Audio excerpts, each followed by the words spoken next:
You are watching Frankly Speaking Sports, live from Charlotte, North Carolina. Be around, you know what I'm saying? Do you think it's more difficult today, Roy, to interview people than it was back when you did it?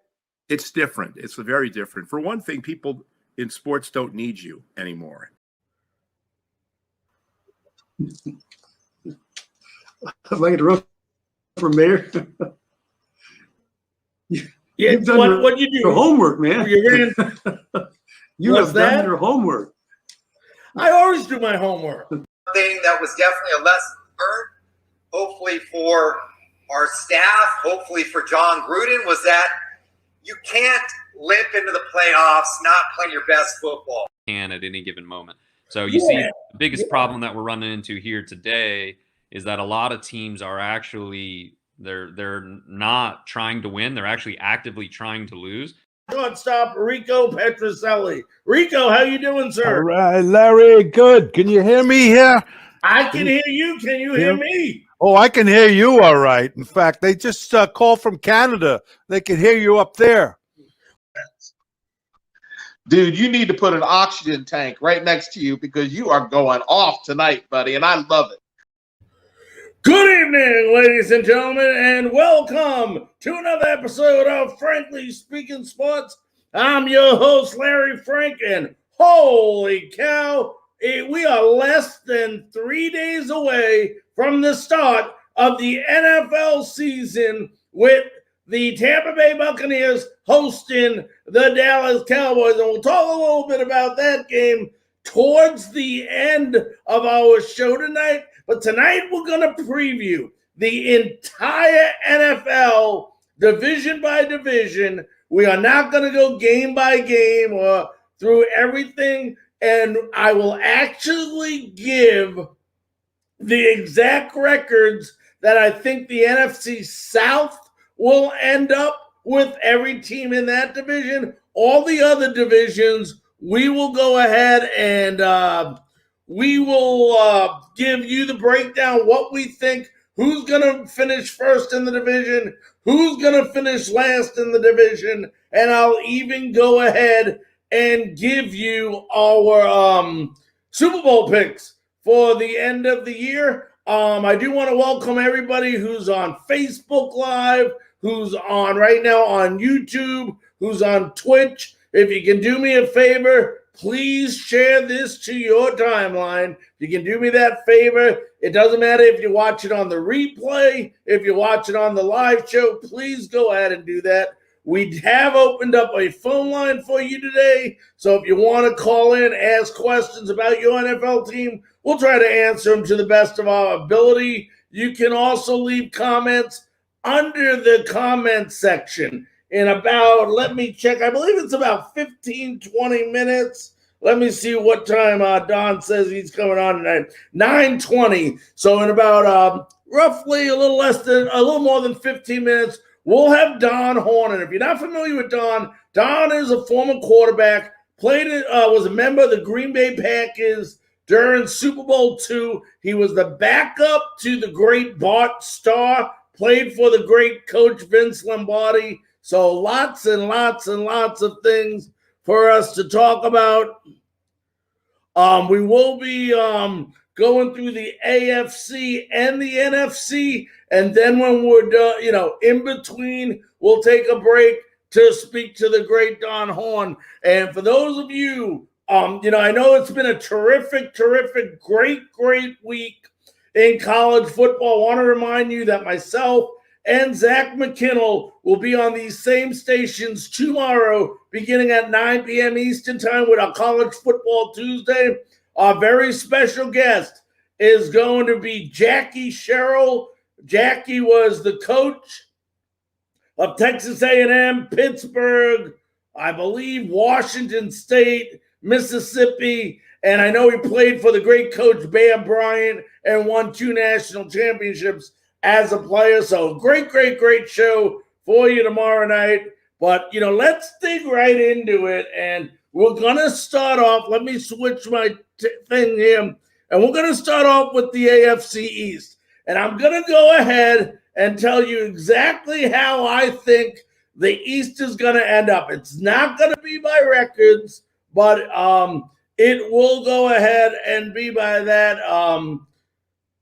So let's go ahead and start out with the AFC East. And when you look at the AFC East, folks, I don't think it's a question that the best team – this used to be an unbelievable division before Tom Brady busted it up 20 years ago. But, right now I think the team to beat in the AFC East is going to be the Buffalo Bills. I mean, what can you say about the great Josh Allen? They had a good defense last year, and it just got better over over the course of the offseason with the additions of Boogie Blossom Jr. and Rousseau. So this is going to be a great, great defense. They won this division last year, and I think they will win this division hands up as well. Now, the team that I think will come in second place in this division is going to be the New England Patriots. They got a new quarterback in Mac Jones, and the big questions here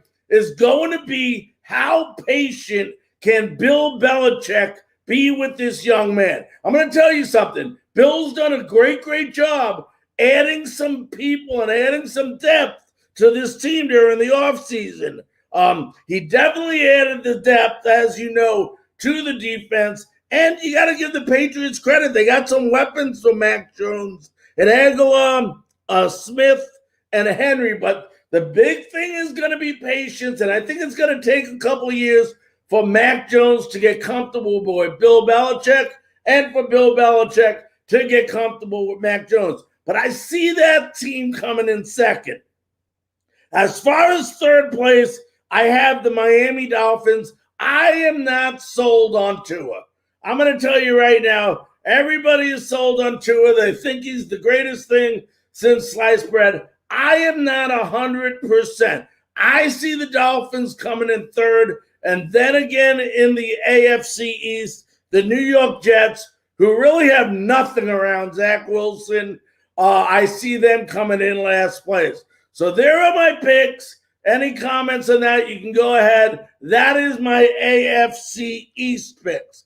As we move to the AFC South, I think one of the best teams, along with the Bills, in the AFC has to be the Tennessee Titans. First of all, you got Tannehill. You already had Derrick Henry, who is by far arguably the best runner in the NFL between him and Christian McCaffrey. And then you add Julio Jones, an already solid A.J. Brown. This team is very, very, very solid when it comes to the offensive side of the ball. They have an unbelievable offensive line. Their big question comes on defense with the safeties. They've gotten better on defense, but there's still that question mark on how they can do holding their opponents out of the end zone. Second place, it's going to be a close race. I think between the Titans and the Colts. And, the Colts added Carson Wentz. Obviously, the question with Carson Wentz is going to be how healthy can he stay? How healthy can he stay? And that's going to be the big, big question with Carson Wentz. But, when you look at this line, this is one of the two best offensive lines in all of the NFL with the Colts. And I think the Colts, they're definitely going to make the playoffs. They're going to give the Titans a battle throughout. Meanwhile, the Jaguars and Texans are going to run up that division. The Jaguars, yes, they got Trevor Lawrence. Yet they got Urban Meyer, but they don't have anybody else. Urban Meyer, just because he's a coach, isn't going to necessarily win. Trevor Lawrence is going to be running for his life, just like Burrows was running for his life in Cincinnati last year. So, that's a team that's going to take a couple of years to rebuild. And then you got the Texans. They got a new head coach. They got Tyrod Taylor, and you feel sorry for Tyrod because he was injured last year, if you remember, with that puncture that the trainer gave him.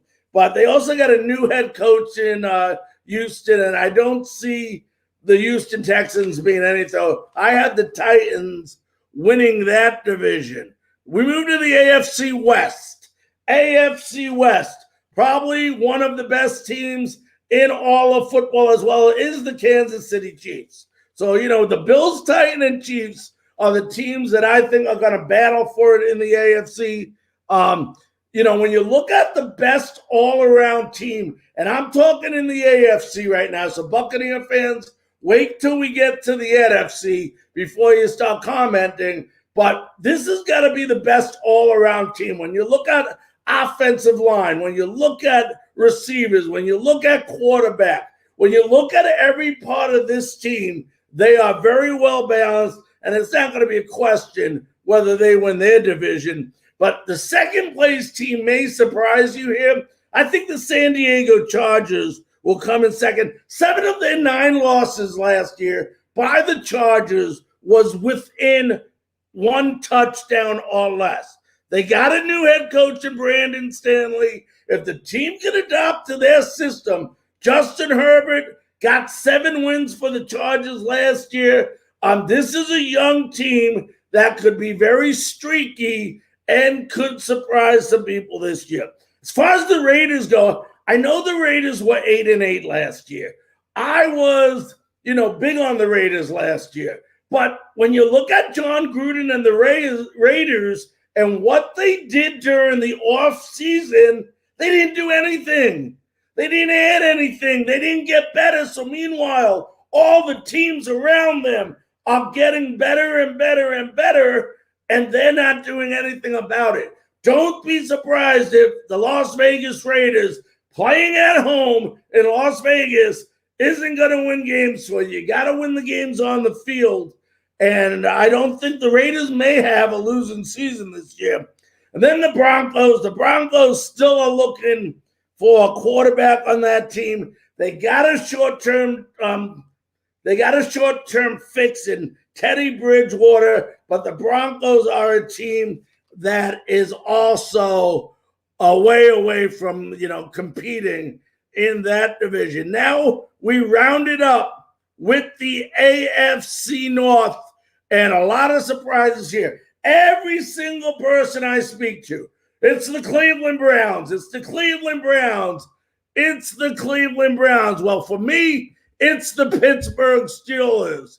And I have no ownership in the Pittsburgh Steelers, but when you look at the Pittsburgh Steelers, this was a team that was 11-0 last year before having a meltdown. Roethlisberger got hurt. They were out in the first rounds. But when you look at this team and this offense and defense, with Ben, you got Najee Harris, of course. And then you add in there, Claypool, who had an incredible year last year with Juju Schuster, and then Ebron as a tight end. This is a very, very potent offensive team, as always. Now the defense has gotten better. Cameron Hayward, T.J. Watt, Devin Bush, Minka Fitzpatrick. This is a well-balanced team that a lot of people are forgetting about. They're just assuming that Cleveland's going to win it all. Cleveland does have a good team. They will be the second-place team in this division. Nick Chubb, they have great balance. We talked about one of the best offensive lines as the Colts in football. Well, the Cleveland Browns also have a terrific offensive line and a strong defense. But the thing is, it seems like year after year, the Cleveland Browns always find a way to underachieve. And I don't see why it would be any different this year, why Cleveland wouldn't be the same. Now, Baltimore, I had them as being one of my favorites, but now without a running game with their running backs, Hurst, a loss of Dobbins, Lamar Jackson cannot do it all. I mean, they also lost both the pass rushers, Ngugi and Matthew Judson. So this is going to be a team that has a little hiccups. And if they expect Lamar Jackson to do too much, and, now they're going to have to force him to throw the ball more than he runs, it could be a very long year, especially if he gets hurt. And then you got the Cincinnati Bengals who, still have a lot to figure out there. Obviously Joey Burrows is back. It's a great story, and we'll see what happens. Now, that's a quick look at the AFC East. After our interview with Don Horn, we'll go ahead and we will preview the entire NFC as well. Let's go ahead, take a 15-second station break. And when we come back, we'll have Don Horn, former NFL quarterback, on with us. You are watching Frankly Speaking Sports, live from Charlotte, North Carolina. Ladies and gentlemen, welcome back to Frankly Speaking Sports. Hope you enjoyed that first segment on the AFC. Later on, we'll tell you who we think is going to win the AFC and face the winner of the NFC that we'll announce after the interview with Don Horn. We'll break down the entire NFC. The NFC South will actually give you the exact records we'll think the teams will actually have. After we break that down, we will have phone calls. There is a number at the bottom. You can go ahead and call in, or you can leave comments under the comment section as well. But ladies and gentlemen, let me see if I have this tape that it will play first here.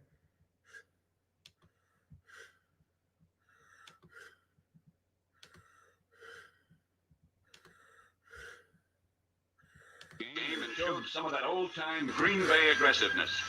He unloaded an 89-yard strike to Carroll Dale, and with the 27-24 win, the Pack came back, at least a little bit.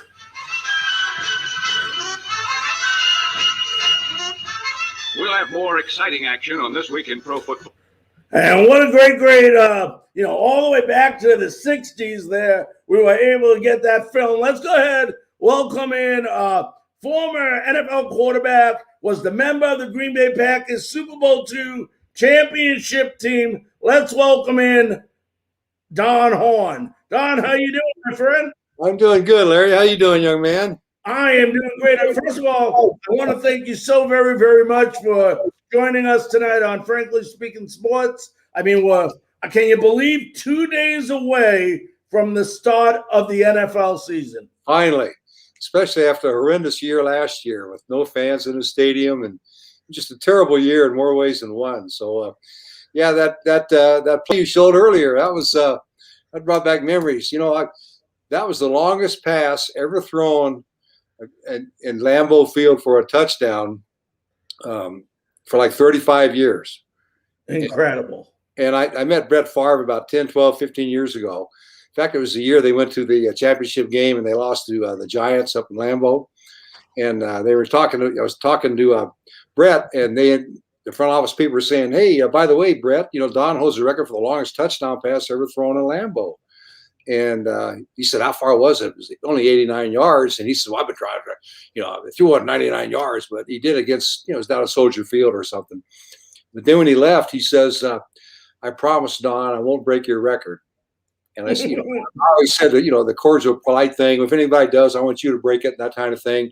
And in that championship game, he threw a 25-yard pass to the driver. He took it 90 yards, and he broke it by 1 yard. So I was going to give him a little static, but that's when all the stuff started about him retiring, coming out of retirement, and all that stuff or whatever. So never followed up on it. Brought back memories.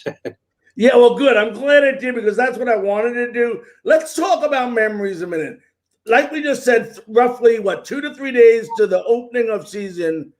What was it like back then? Go back to 67, 69, 70, and how was it different the week before opening day compared to what they go through now, Don? Well, back then, playing for Coach Lombardi, it was business all the time. Business, business, business. And he was always pushing you to do better. Never relax on your laurels and that type of thing. But he approached it as a professional you're a professional. That's your chosen profession, and you treat it that way. So you prepared accordingly, and he very demanding, especially with the quarterbacks. In fact, I was the third string quarterback my rookie year, 1967. Zeke Bretkowski was there, and of course, the great Bart Starr. But the three quarterbacks that were on that team that year, whatever quarterback was in the game, the other two quarterbacks on the sidelines would probably 3 out of 5 times call the same play that whoever was on the field, whatever play they called. That's how regimented we were in our game plan and our approach to it. But yeah, we were ready that year. We opened up against the never forget this. You opened up against the Detroit Lions, and I remember Coach Lombardi went to Bart. He says, "Bart, now you remember they got a rookie cornerback out there. Go after him early." Talking about Lim Barney, and Lim picked off two Bart's passes in the first half. Took one of them back for 6. Bart comes off the field right before halftime. He says, "That's the best damn cornerback I've seen in years out there." He says, "I'm going back to throw against the All-Pro Dick LeBeau." That's how good Lim Barney was. Now, you look today and you see all these outrageous salaries. People don't realize back in 67, you're a first-round draft pick. And I see you snickering because you know where I'm going with this. But the salaries were nothing, the minimum salaries compared to what they are today. Is it true they were paying you your first contract was $15,000 a year?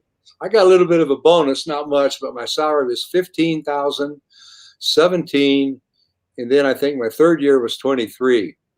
That was my 3-year contract with them. In fact, that was back in the Nam era, and I was in the reserves, and Vince was smart.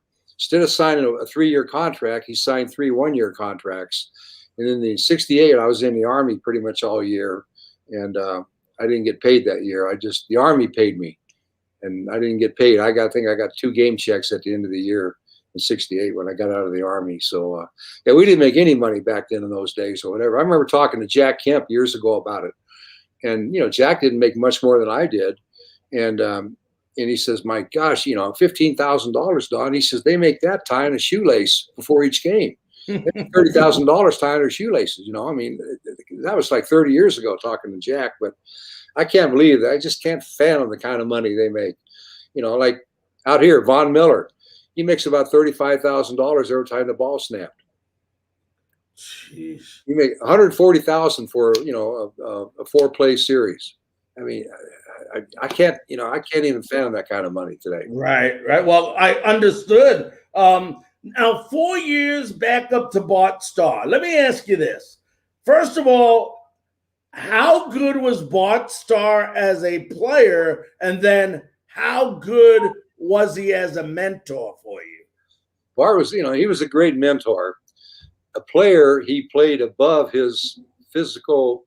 He wasn't the strongest, or he wasn't the most physical athlete, but his work ethic was bar none. In fact, the only person I've seen that would be comparable to Bart, in my opinion, as far as the work ethic, is Peyton Manning.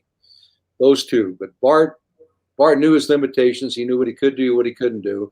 But, playing for a Coach Lombardi in that great scheme that he had, very controlled offense, very methodical, playing the percentages all the time.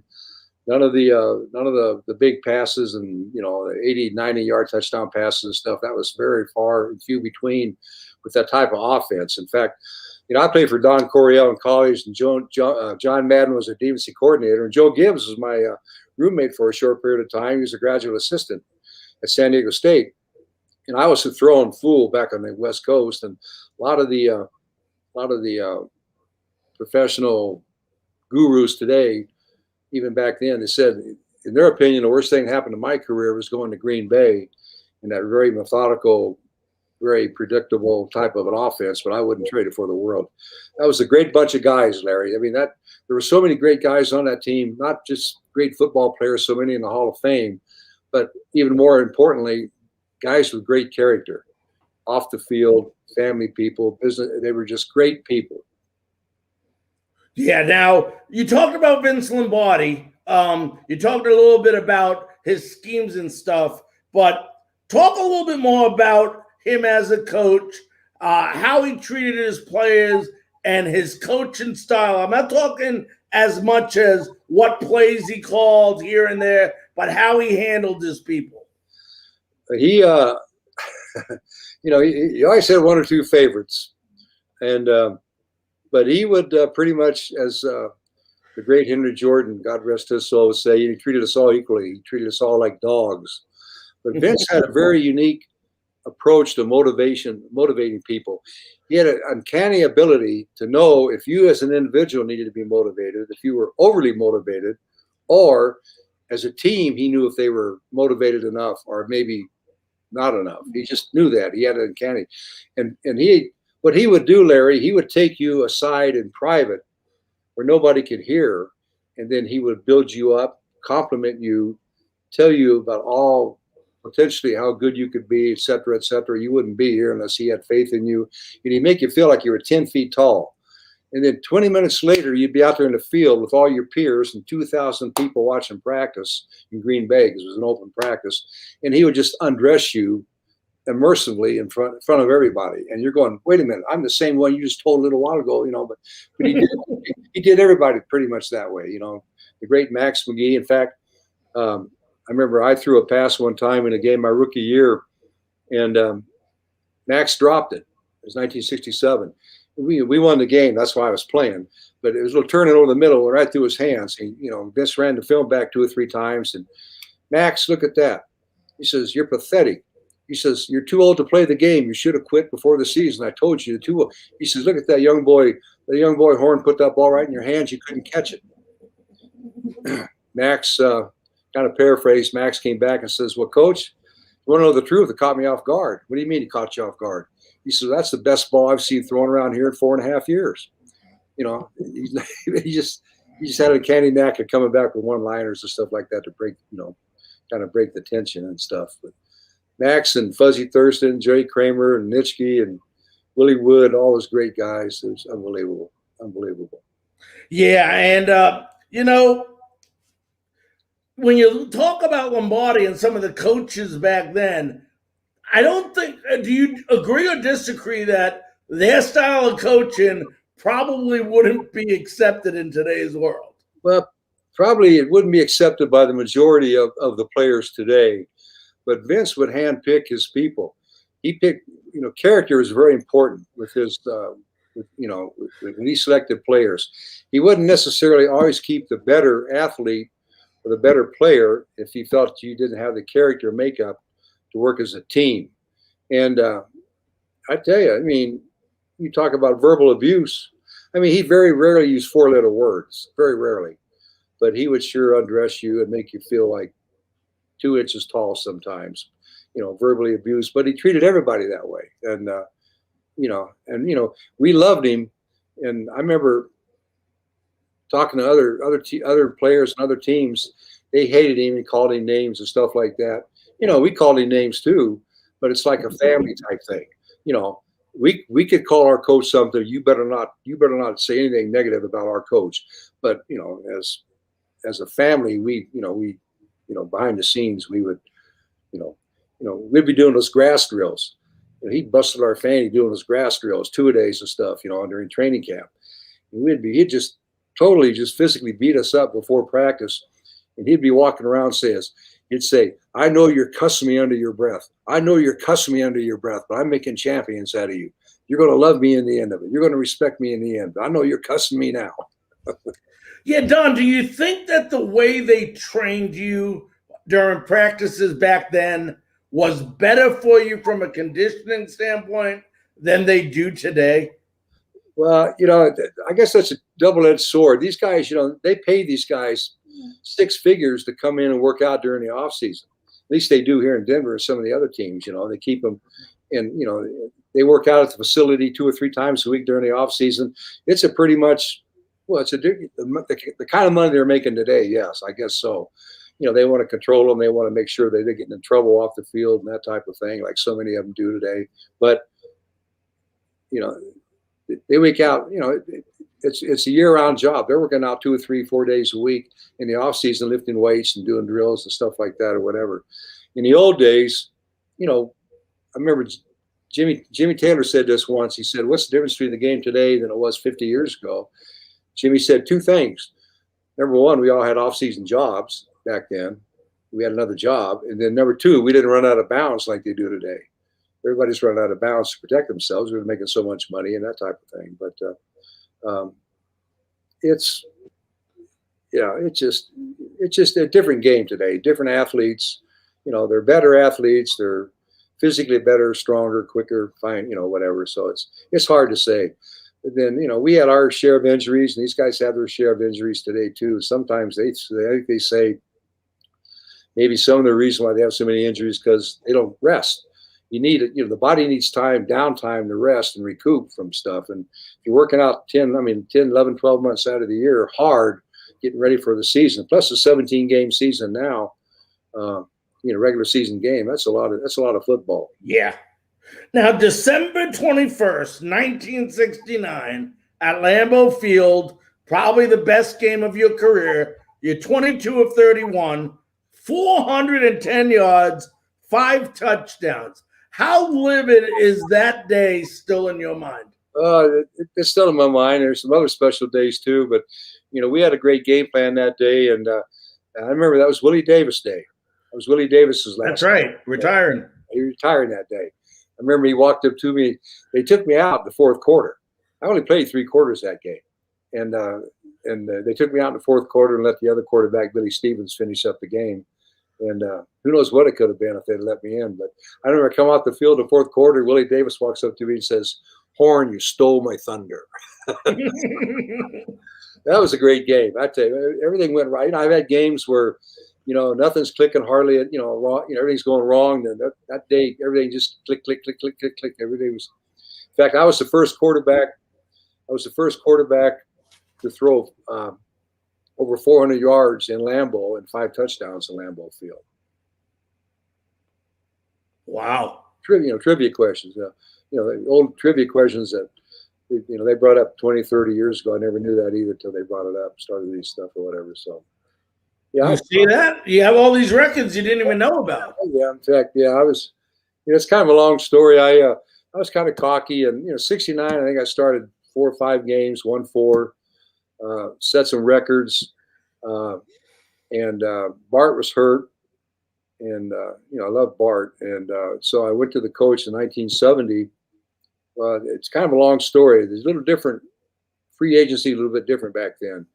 And I was approached by a third-party person that knew both me and Vince, Coach Lombardi.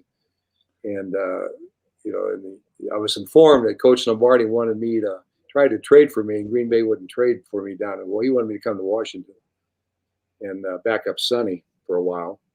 And I don't know if I would consider playing my option out in 1970 and do that. And so I go to Green Bay, and Phil Bankston's the head coach and GM. And I'm talking to him. I'm kind of young and cocky, and I'm going, a lot of the players and a couple of the coaches think I should have a little more playing time, and then Coach Bankston says, "Well, Don, as long as Bart's here, he's the franchise, he's the legend." So I said, "I totally understand."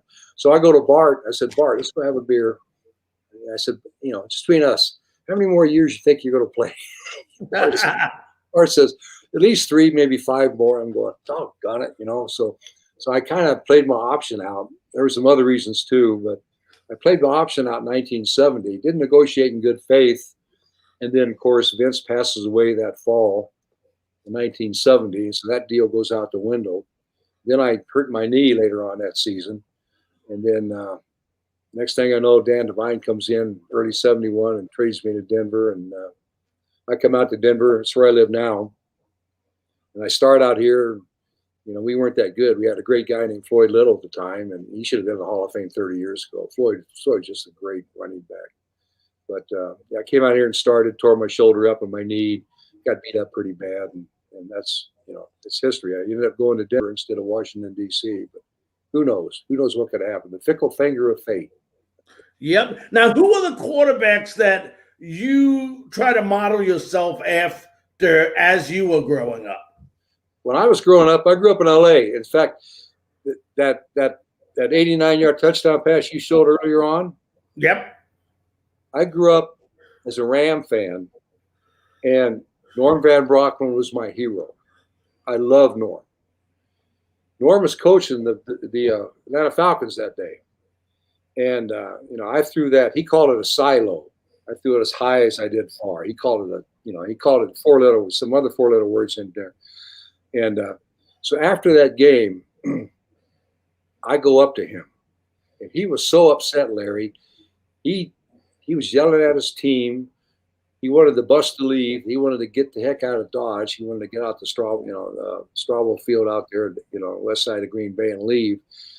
Guys were running out of the locker room, still had tape on their, no shirts on. They still had tape on their ankles and stuff, trying to get on the bus because he was so upset. He wanted to get out of Green Bay as fast as he could.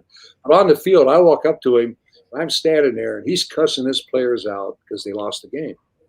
And he's standing there, and he sees me in the corner of his eye, and he looks at me and he says, what are you looking at? You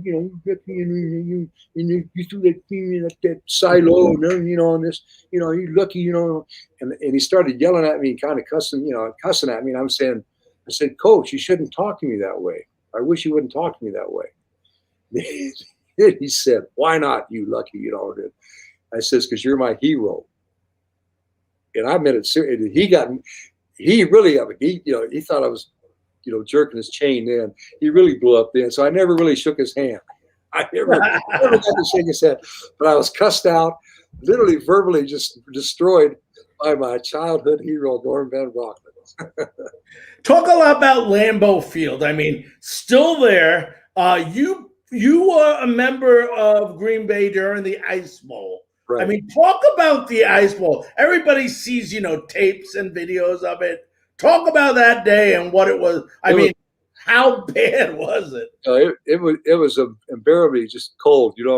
Depending on who you talk to, they say it was anywhere with the chill factor from 46 to 58 below. It was cold, and the field was terrible. We didn't have the equipment they have today, so we had tarps over the benches. We tried to have these heaters blowing heat into the benches, and they took temperature periodically on the bench. It was 0 degrees. Guys were coming off the field trying to, they didn't have, the warmers and stuff like they have today and whatever. But trying to get warm in 0 degree temperature on the bench was something. And I remember coming out of the locker room, everybody had 2 or 3 pairs of long underwear on and they had plastic bags on their feet and then tape it up and any exposed, a ski mask on, and then they put the helmet on. But any exposed part around the ears, maybe, anything, any skin that was exposed, Vaseline. They were throwing Vaseline on all exposed parts of the skin just to keep the heat in. It was miserably cold or whatever. Are you surprised all these years later that the Packers are still playing in Lambeau? Yeah, it's a different field now. I mean, Lambeau is still there, but it's a whole different field. The ambiance is, it's a beautiful stadium today, nothing like it was back in the 60s.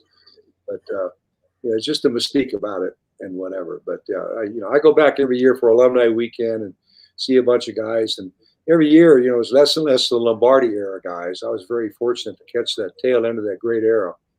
And but I go back. There's less and less of us every year.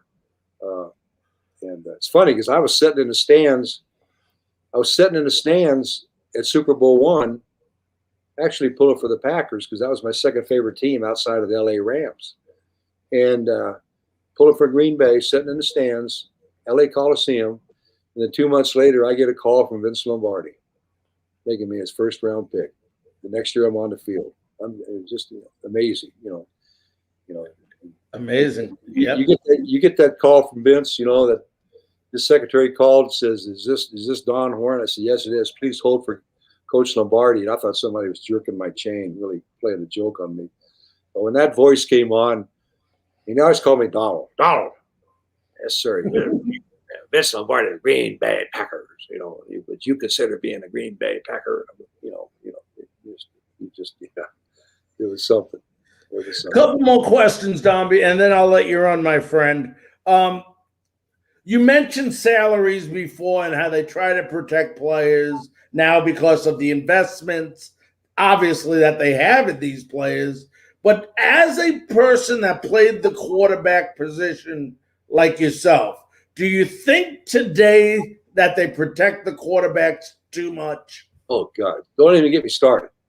I mean, I've had my nose busted, playing the Bears and Wrigley Field. I mean, no foul, no harm, no foul. I mean, the stuff I see these quarterbacks just get brushed today and they throw the flag. They pretend. Yeah. I mean, they used to pile drive us. I mean, they would pile drive you into the ground. I mean, that was routine. That was part of the game.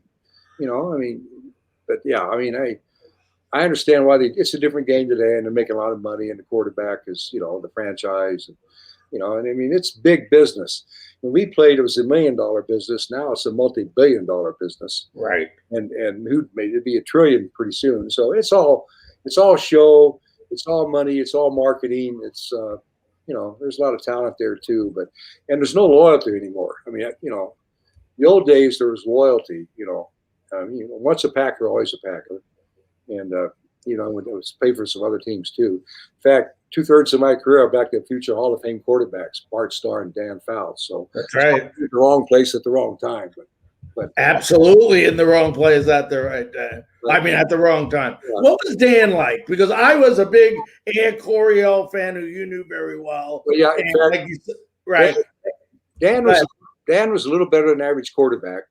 When I retired, a couple of years later, Coryell got named head coach of the Chargers. And I got a hold of Dan. I said, get ready. You're going to be reborn. He said, what do you mean? I said, you'll find out.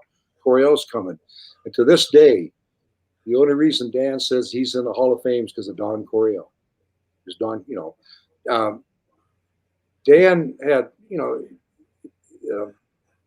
as far as his physical ability, he was tough.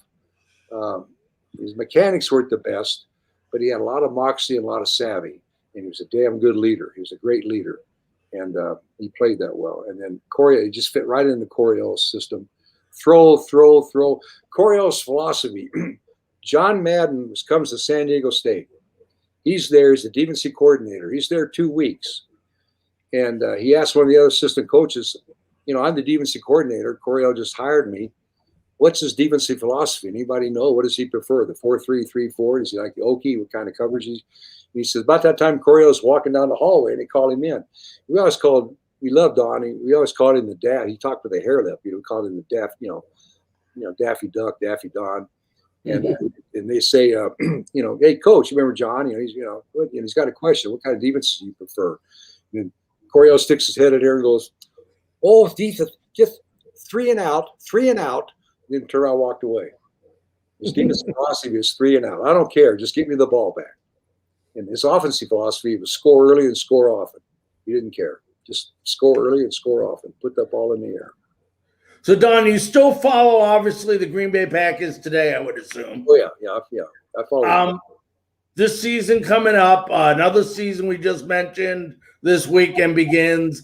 Aaron Rodgers back as quarterback. How do you see Green Bay faring this year? I think they're going to be pretty good, but I think there's some bad blood there. That's going to come out somewhere down the road. There's I think he's ruffled some feathers there somewhere along the line, and I think it's going to come back to bite him in the fanny a little bit. That's my old school thinking. Do you think Aaron still has some years left in him to play? If he wants to. I just wonder, how much does he have in his heart now? Well, and that's what they say, when your heart gives up, it's time to give it up, I guess. That's as one of my teammates used to say, when you first start playing the game, you look up towards the end of the game and you said, my gosh, there's only 8 more minutes to play in the game. And then years later, you look up and go, doggone it, there's still 8 more minutes to play in the game. You start thinking like that, it's time to hang it up, So yeah. Yeah. Well, listen, Don, I want to thank you so very, very much for taking time out of your busy schedule to join us on Frankly Speaking Sports this evening. Yeah, you're welcome, Larry. Enjoyed it. Thank you. All right, my friend, be safe and good luck to the Packers this year. Good luck. Thank you, partner. That was Don Horn, former Green Bay Packer great. Excuse me. He was a member of the second Super Bowl. I believe that was back in 1967. So an incredible, to have him on. And you listen to those stories. And guys, those stories are real stories. You go, are these things real? Here's an individual that played with Bart Starr, that was under Coach Vince Lombardi, and you listen to the way them play game. He gets a broken nose, it's no big deal. He's right back in the game. Guy gets a broken nose, they want to keep him out 2 weeks nowadays because he gets paid all this money. Raises the question, is money ruining the game of football? We'll be back right after this station break. You are watching Frankly Speaking Sports, live from Charlotte, North Carolina. Well, ladies and gentlemen, we'll come back to Frankly Speaking Sports. Before the conversation with Don, we went ahead and we talked about the AFC, who we thought would win each division, and now it's time for the NFC. As I pull everything up here, and we're going to start off with the NFC East. Let me grab all my notes here, folks. All right. And then we're going to conclude at the end with the NFC South, and I'm going to break down the South a little bit more in detail as we have a lot of Carolina Panthers and Tampa Bay Buccaneer fans on this site. Want to remind you all, whether you're listening on tape or if you're listening live, if you can, first of all, share this to your timeline. That's number one. But number two, want to remind you all, tomorrow night on Frankly Speaking Sports College Football Tuesday, we're going to run down all the incredible games, including the Notre Dame NFSU game last night that went to overtime. We're going to preview the upcoming games this weekend, and we're going to be joined by legendary coach Jackie Sherrill, was not only the coach at Texas A&M, was the athletic director as well, also coached at Pittsburgh, Mississippi, and he played under Coach Bear Bryant. Actually won 2 national championships. Then on Wednesday night, on Frankly Speaking Panthers. Got a tickle in the throat, I apologize, folks. But Frankly Speaking Panthers, we are going to break down the New York Jets versus the Carolina Panthers Wednesday night beginning at 9 p.m. And we're going to have several guests on that night. The only one we're announcing right now, and we will update this probably by tomorrow, we will have former quarterback of the Carolina Panthers, Steve Berline, will be joining us live on Wednesday evening. But let's go ahead and run down we'll start with the NFC East, folks. And this is the way, this is probably the worst division in all the NFC and probably NFL football. But when you look at this team, you got to give the Cowboys the edge. People say, well, why, Larry? I know every year they underachieve it. They have the best team on paper year after year after year, but they keep finding a way to lose. Well, I think this is the year the losing stops for the Cowboys, as long as Dak Prescott stays healthy. And I know that's a big question, but it's no different than saying if Tom Brady doesn't stay healthy in Tampa Bay. So as long as Dak, it's like I said, by far the best team. He just signed a 4-year, $160 million contract extension. He has Elliott, who should have a bounce back year. And you look at his receivers and CeeDee Lamb, Gallup, and a couple of the other receivers. This is a good team. And it's a very decent defensive team as well. The big question is going to be, how does their offensive line hold up? That's going to be the big question. Then in second place, I see Washington beating out the Giants. I love Ryan Fitzpatrick. I always have. Everywhere he goes, he's very streaky one way or the other. But they also have that young kid Heineke, who played an unbelievable game versus the Tampa Bay Buccaneers in that first playoff game. They added Curtis Samuel to this team to go with Terry McLaurin, and they also got Antonio Gibson. So offensively, this is a good team as well. They got a nice, young, strong defense led by Chase Young. Watch out for the Washington Redskins. I just don't think they're going to have enough to overcome the Dallas Cowboys. Then you got the Giants, who have so many questions. When you look at the NFC East last year, the Giants were playing the best football at the end of the season. After that game versus, I believe it was the Tampa Bay Buccaneers that they actually lost, they just started playing well and very, very well. And, the question, as always, and we said the question mark is Barkley going to be available the entire year? So far, he gets hurt every year. Great talent when he's healthy, but no good if he's not healthy. So they got to keep him healthy. They got an inexperienced offensive line to go with Daniel Jones. Daniel Jones, very inconsistent. He shows glimpses of being terrific, and then he shows glimpses of not being so terrific. And then you got the Eagles rounding up that division. I think Jalen Hurts is going to be running for his life. The offense is terrible. The offensive line is terrible. The defense is terrible. I know Tony Romo said this could be a surprise team. You're right. It would be a surprise if this team does any better than last place in the NFC East. Now let's move over to the NFC North. And this is going to be the top two teams here. I think it's going to be an unbelievable battle between the Packers and the Vikings.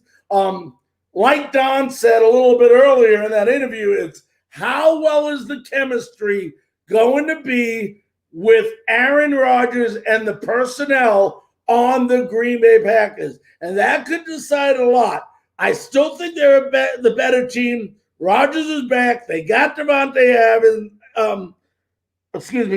to go with A.J. Dillon and Aaron Jones. So this is a good Green Bay team who won that division. But don't rule out, and I'll say it again, don't rule out Minnesota, the Vikings, Kirk Cousins, Dalvin Cook, Justin Jefferson, great defense with Patrick Peterson, Brashawn Breeland at cornerback, great guys on defense, and they got a great linebacker group. I really think this team could keep up with the Green Bay Packers. It'll be a very tight finish. This division could come down to one game. Meanwhile, you got the Bears, who I really don't think is going to be good with Andy Dalton. Whoever they decide, I think Dalton's going to start this season. We'll see what happens afterwards. But then you got the Detroit Lions, who always seem to underachieve. Let's go to that NFC West. We have a fan very interested in the NFC West, and I got the Rams winning this division. Matthew Stafford, I think, is going to come over, do great with McKay. I think they're going to have an unbelievable season. We know about that great defense with Aaron Donald and Jalen Ramsey. The Rams are going to be tough. But I think the second place team, watch out for the 49ers, folks. They had a down year, lots and lots of injuries. They're healthy now. Jimmy G they also got Trey Lance. The question will be, how well does Jimmy G play to keep that job? But if not, they got Trey Lance waiting. This is a good offensive line, a good team. They will come in second place. And then it's going to be Russell Wilson. And the problem with Russell Wilson and the Seattle Seahawks is they do not, and I repeat, they do not have a very good defense, and that's going to cost them some games. And then everybody's picking the Cardinals. Everybody's picking the Cardinals to bust out again with Kyle Murray. But, right now, the head coach, I'm not a big Cliff Kingsbury fan. I never have been. I think his teams underachieve. And this is another team that, due to the fact of the personnel, we talked about Aaron Rodgers in Green Bay. How well will he get along with his personnel, and how much fighting is going to go on? This is leadership at the most is okay. The leadership in the Cardinals organization. And I really honestly believe that this is a team, the Cardinals, that could be a coach away from making a playoff appearance. But until they make that move, until they make that change and get the right coach in there, I don't see them making the playoffs this year. So we now go ahead, what a lot of you have been waiting for. And let me see, I moved my pages away, so let me go ahead and do this. All right. I think we got, did I finish this? Let's see. East, North, West. I guess it's time for the South, folks. Yep, let's move up. All right. I'm going to go ahead, and not only am I going to break down the South now, folks, but I'm also going to give you the records of the teams in the South. Okay, we are live from Charlotte, North Carolina. That means it's Panther Nation. Got a lot of Buccaneer fans on, got some Saints fans on. So the division here is the NFC South, and we're going to go over a lot more on the Panthers on Frankly Speaking Panthers Wednesday night when we break down the game between the New York Jets and the Carolina Panthers coming up this weekend. But here we go, folks. NFC South, we have the Buccaneers. By far, this team, everybody is back. They got Hilliard from Cincinnati. They got Tyron, the rookie. And I'm going to tell you something about the Buccaneers right here, folks. Okay? They open up this Thursday night versus the Dallas Cowboys. I would expect the Buccaneers to win, but I would not be surprised if the Cowboys beat them. You get the hangover from the Super Bowl. If you're going to beat Tom Brady, you beat Tom Brady in September. Tom Brady loses games in September, not in December. So if you're going to beat them, the best chance for the Cowboys to beat them will be this Thursday night. The other thing about the Buccaneers is they did bring everybody back. You are right. And that's difficult to do. But a couple of things. Their defensive line is getting older. How well will these guys keep up with the younger offensive lines that are being built in the NFC? That's number one. If they do what they did last year, they'll be fine. They can't. If they lose Vita Vea, they can really have some trouble on that offensive line. He is so important to that offensive line. Number two, the Buccaneers have a lot of weapons, no doubt about it. But the question is why they stayed the same. A lot of other teams got better.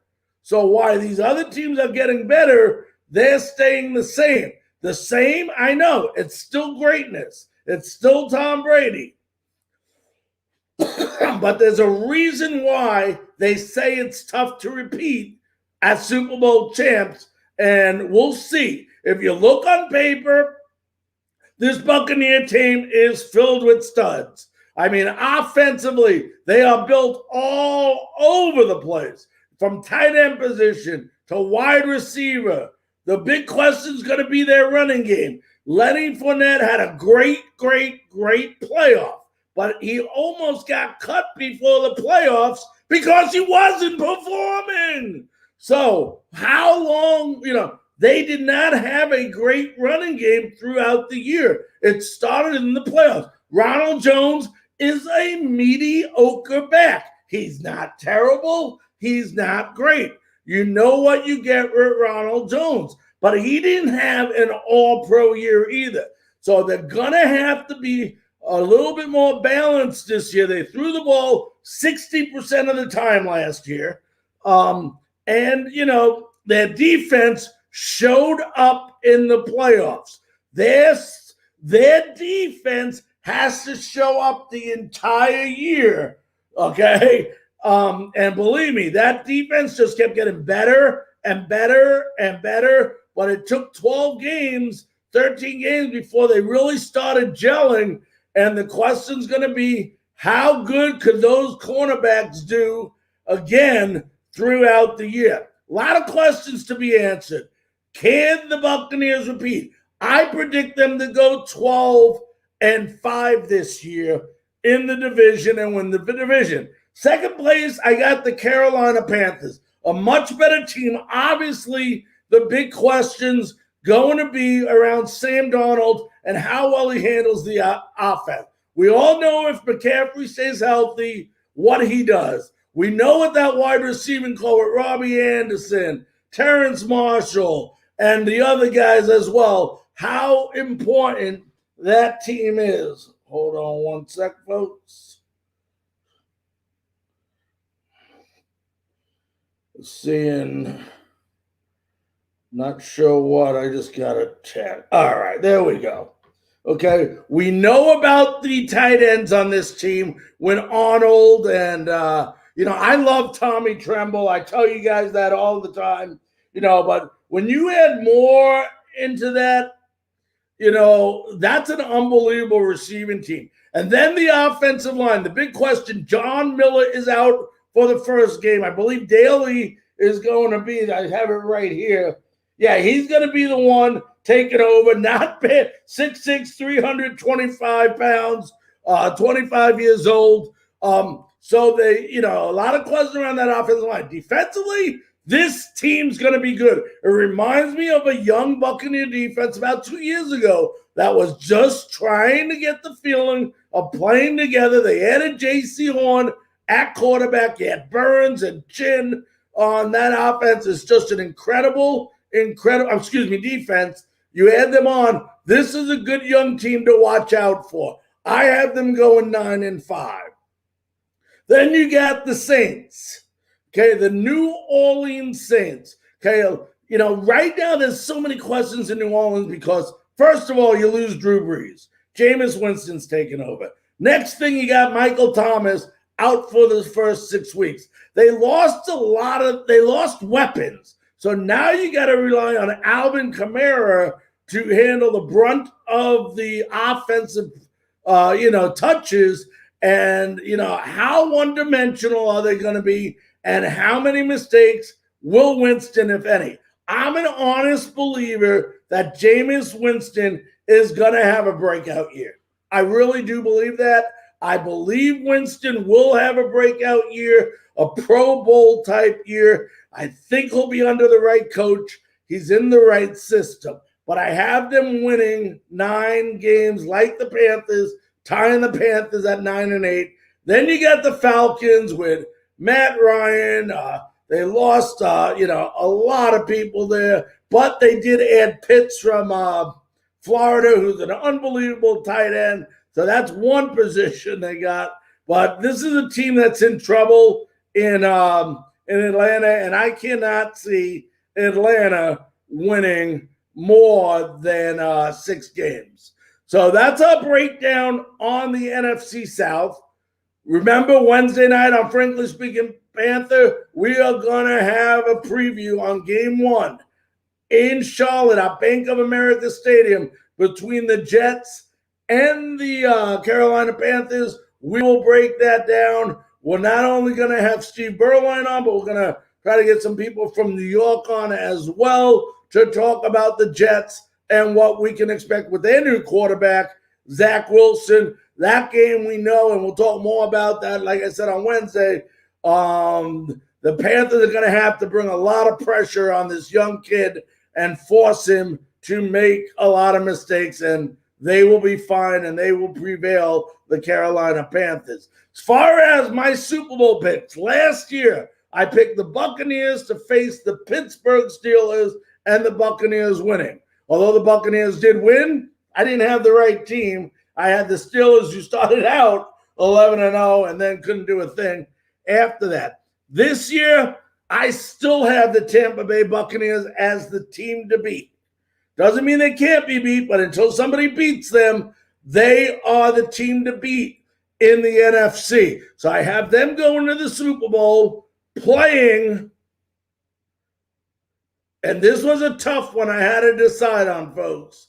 I was teetering between the Titans and the Buffalo Bills, and I picked the Buffalo Bills as that team. Hope I'm wrong, but that's what I'm looking at. The Bills versus the Buccaneers in the Super Bowl this year. Ladies and gentlemen, until tomorrow night on College Football Tuesday, my name is Larry Frank. Good night.